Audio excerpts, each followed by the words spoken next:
Change the Climate, the program for and about the Olympia chapter of Citizens Climate Lobby, whose mission is to change the political climate for a livable world. Our guest is Jim Lazar, an economist specializing in electricity rates and a member of the Olympia chapter of Citizens Climate Lobby. I wrote a really short paper in 2014 on how to align loads to resources and resources to loads. The problem we were facing is something called the duck curve. And this was put together in California. And the top line here is what they expected the electricity load to be. But after wind and solar, in particular solar, meeting lots of that demand during the middle of the day, the net load they serve with other power plants started dropping. Instead of the load during the day, going up a little bit in the morning and down a little bit at midday and then back up again in the evening, the expectation was that the load to be served with other power plants was going to drop down towards, very, very low in the middle of the day when the sun was shining, and then have to ramp up very, very sharply in the evening as people come home and they turn on the lights and they make dinner. And so this became known as the duck curve, the head of the duck, the tail of the duck, and the belly of the duck. And so my book is entitled Teaching the Duck to Fly, because ducks can fly. I mean, a duck in water has the shape of the California duck curve, with the head sticking up to watch for predators and the belly sitting in the water for flotation. But a duck in flight takes on a whole different shape. They suck in their belly, stretch out their neck, and they're a lot straighter and more aerodynamic. So my theory was we needed to get this duck to look more like this duck. The book talked about 10 different strategies: energy efficiency, buying peak-oriented renewable energy, stuff that produces it at the hours you want it to, managing water pumping, irrigation and municipal water supply, controlling water heaters, building ice storage air conditioners, changing our rate design, installing electricity storage batteries in key locations, demand response, meaning turning things off at extreme hours. Waiting for later to do laundry is a good example of that. Interregional exchanges. We've had transmission lines to California that have mostly been a one-way street. We can turn those into a two-way street. And then finally, retiring the inflexible older units, primarily coal, is pretty inflexible. Just like you can't turn the plant on and off quickly. And when we implement those strategies, we start off with the red line is the net load after solar, and the blue line is the total amount of electricity consumption. And as we go through these, do energy efficiency and control water heaters and demand response, change the rate design, and buy renewables in key locations and install some energy storage, we change the shape to where the most use is in the middle of the day when the sun is shining.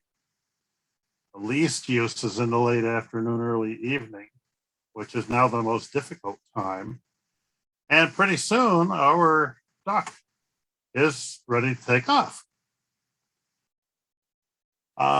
Nothing I wrote that ever took me less time to write. I literally got the inspiration on an airplane. I was sitting in row 17. The gate agent comes down and says, "Mr. Lazar, if you'd like, we have an upgrade seat available for you." I moved up to first class. I hadn't brought any work on the plane with me, as I brought a book to read and coach. And I had room to work, and I set up my computer, and this inspiration came to me. And so I had time to kind of finish up a draft, and I sent it off to one of my colleagues, just one who I knew would read it. And he says, "Oh, this is great. We gotta make a publication out of it." And a month later, it was in hard copy on the table at a convention by the organization I worked with, the Regulatory Assistance Project. fortunately recognized the value of it.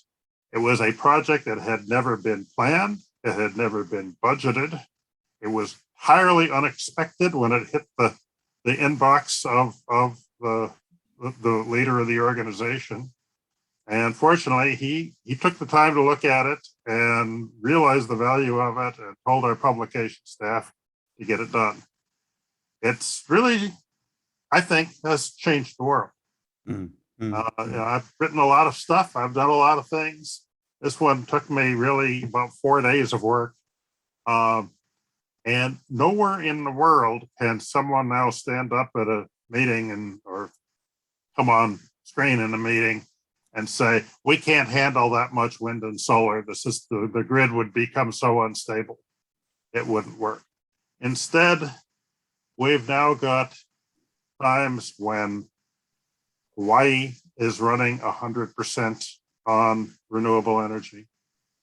Times when California is running 90% on renewable energy. And the only reason it's not 100 is because they can't shut the nuclear plant down.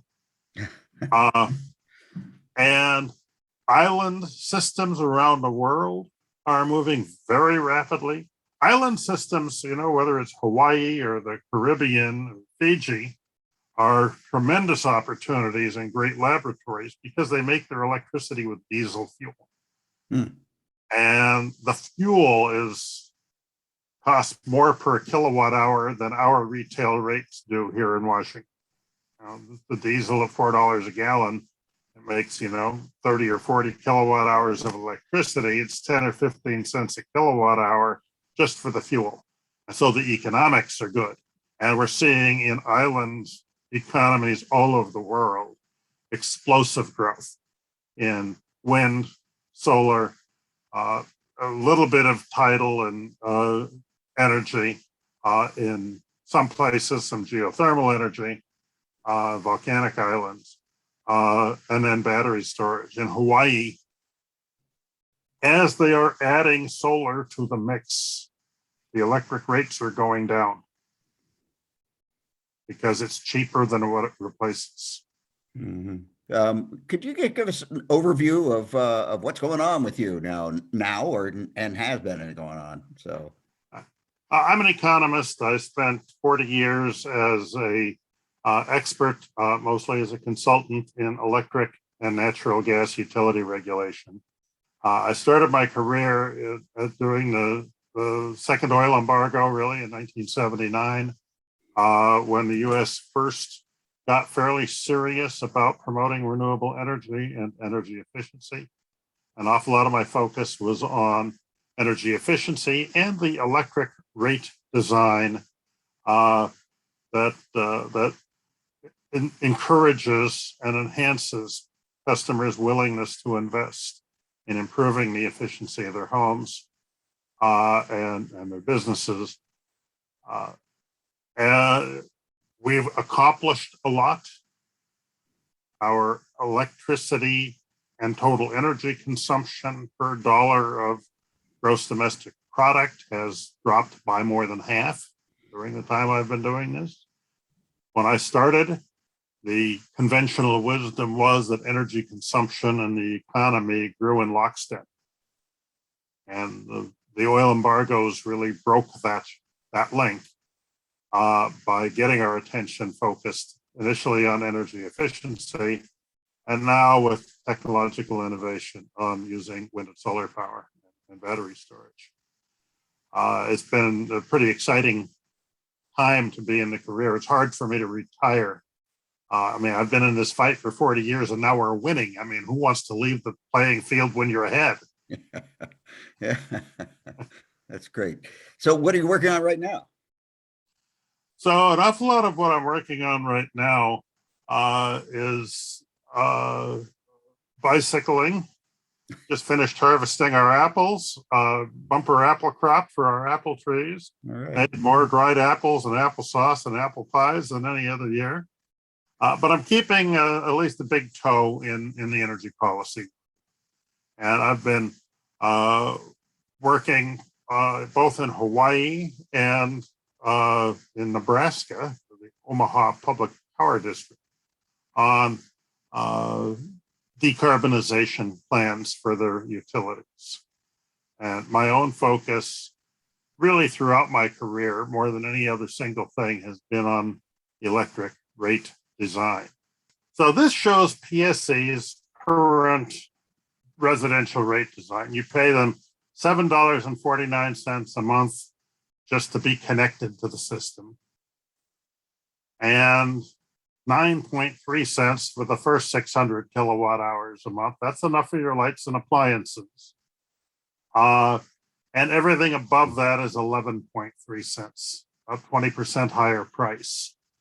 And that's covers water heating and space conditioning, heating and cooling. And pragmatically, if I have an electric car, and so the power I use for the electric car comes out of that second tier. This is what we call an inclining block rate design. The more you use, the more you pay.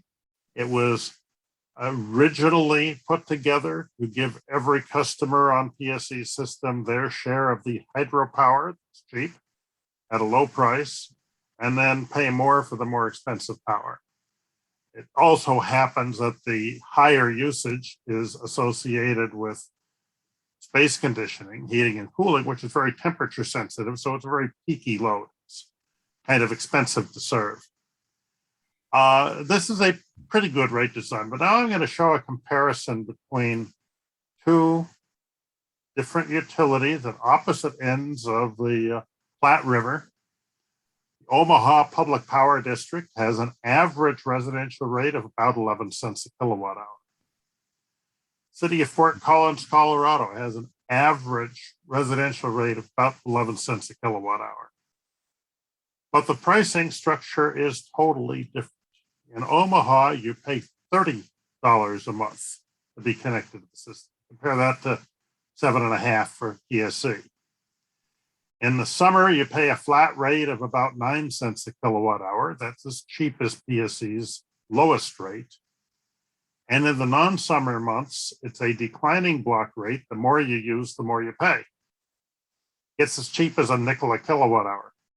This rate design tells people, once you're connected to the grid, you may as well use a lot of electricity because it's going to be cheap. And you may as well install, electric heat because your usage over 1,000 in the winter is going to be so low that it's really not worth having, a heat pump or natural gas furnace. Very promotional rate design.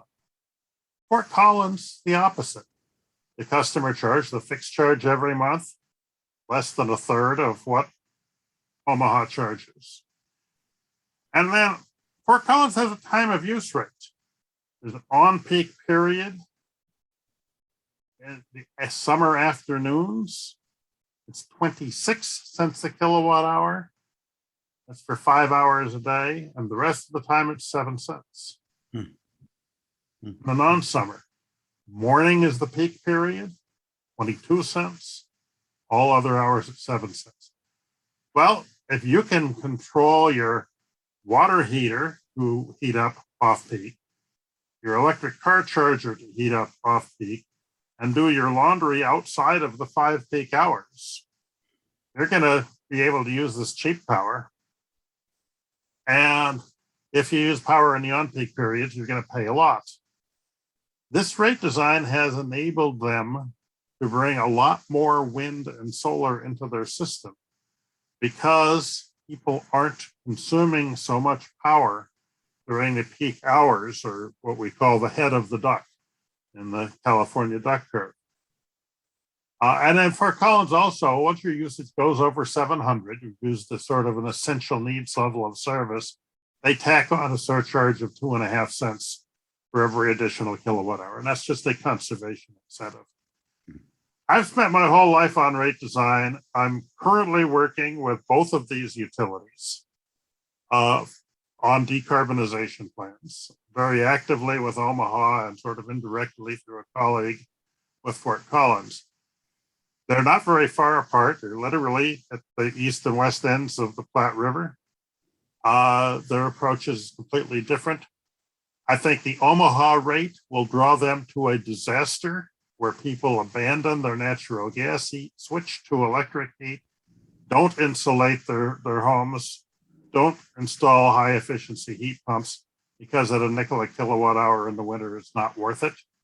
At the same time, I think that Fort Collins will get people to buy high efficiency heating and cooling equipment, and then on-site storage. They'll put in batteries at the house to avoid paying these high on-peak rates. So rate design can make a difference. It can make a dramatic difference. And so, my work has been, I think it's been useful in helping us with the transition to clean energy. My question has to do with what Citizens Climate Lobby is all about, is changing the political climate, the climate that right now people still doubt that there is climate change, that it is caused by people, and so how do you think what we should go about to try and change the general public's attitude towards clean energy and climate change? Well, Aristotle in his discourse on rhetoric talked about 3 modes of persuasion. Tell the truth, the whole truth, and nothing but the truth, and convince your audience of your position. Mm-hmm. Hardly ever works. Mm-hmm. Tell your audience what they want to hear. That often works. Mm-hmm.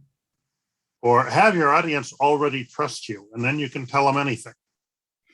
Obviously, we have a former president who kind of got to that point with some of his supporters. Well, I've never made it into the 3rd category.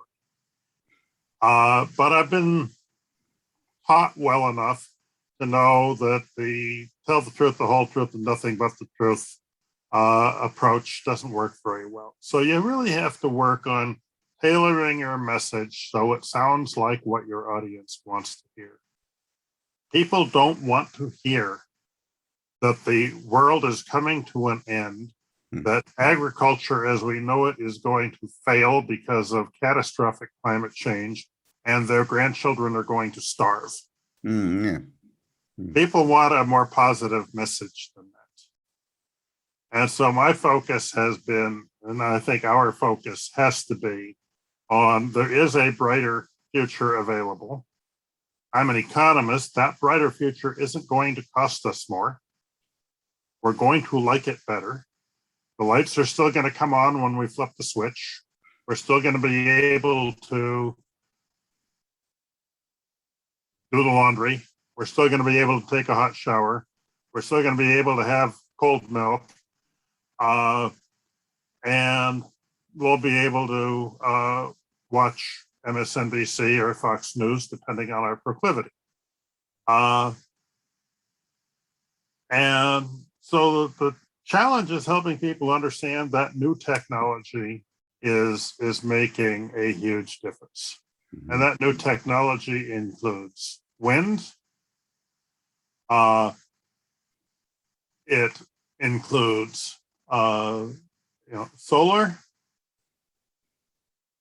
and it includes battery storage, and it includes making our houses a lot smarter. So now we're in our smart house of the future. It looks a lot like the house we live in now, but it's got some pretty important differences. First of all, it's got much more efficient insulation and windows, so it uses less than half as much power. The 2018 code just adopted here in Washington became effective this year. New houses will use about half as much energy for heating and cooling as houses built 10 years ago. About a fourth as much as houses built 40 years ago. It's really quite a big change. Our homes will have high efficiency heat pumps with air exchangers in each room, so we can control the temperature in each room, room by room, not have to cool the whole house when we need air conditioning, just the room we're in. and not have to heat the kitchen overnight, just the bedroom.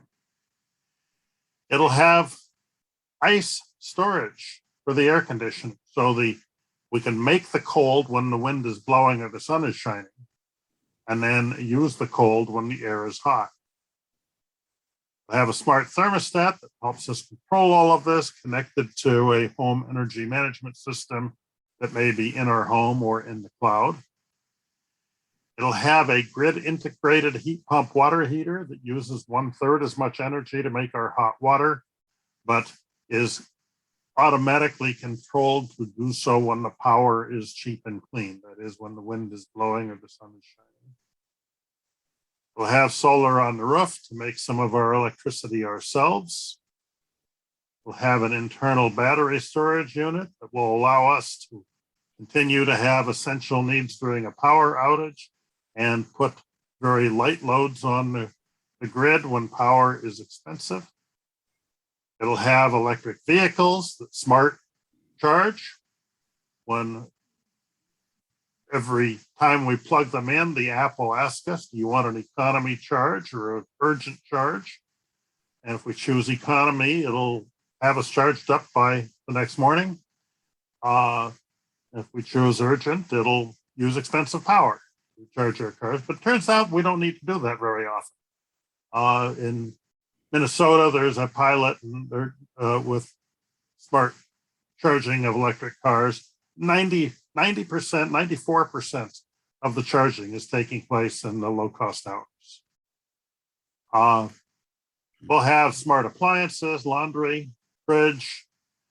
We already have, in most cases, a 4-hour delay button on our dishwasher that we can push that moves it from washing dishes right after dinner when the power is expensive to push it out 4 hours and do it overnight when the power is cheaper. We'll probably still be connected to the grid, although there will be some grid defection. You're going to like your new house.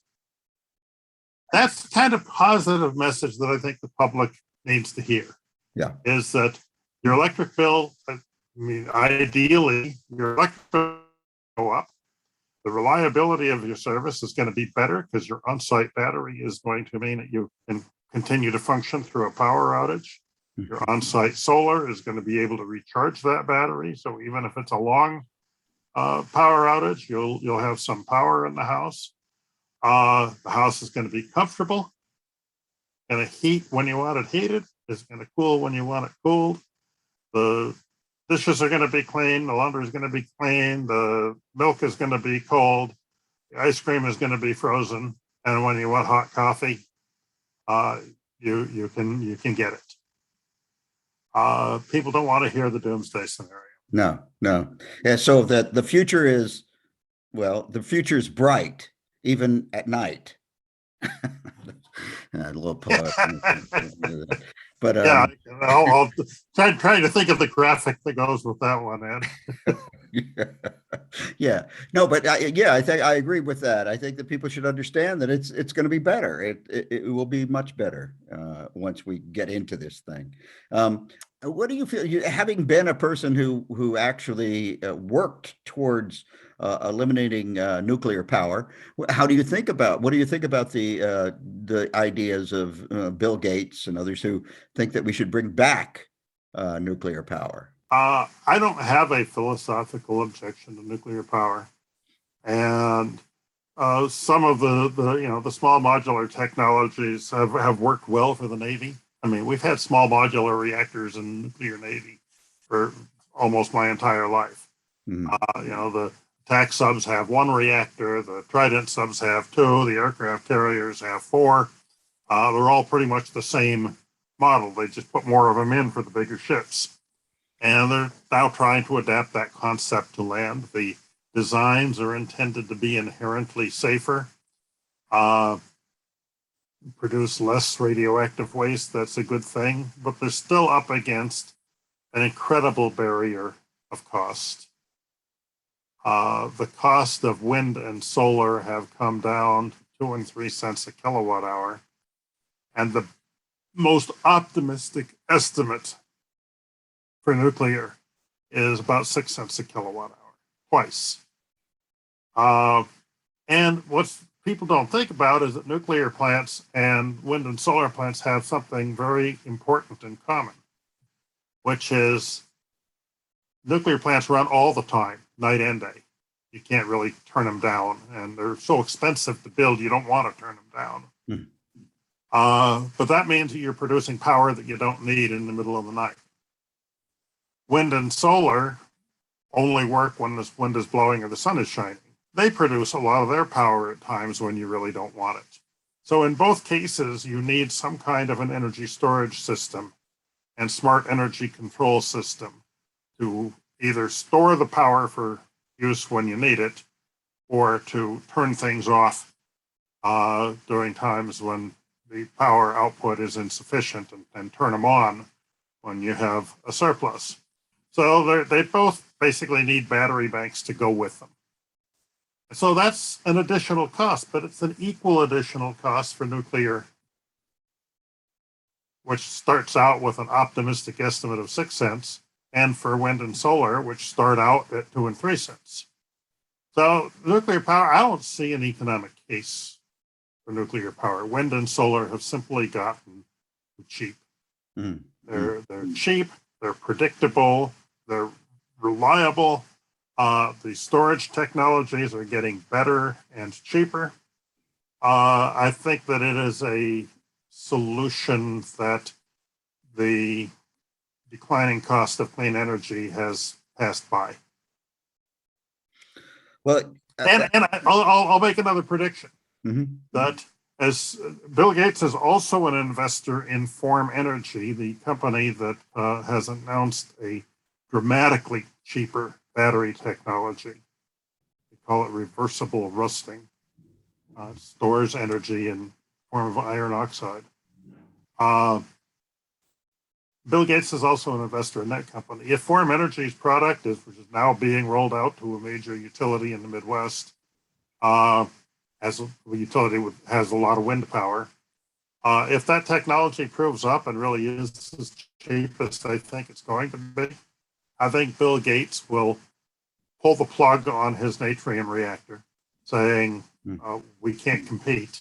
And instead, you should buy my Form Energy battery. I'll still get richer.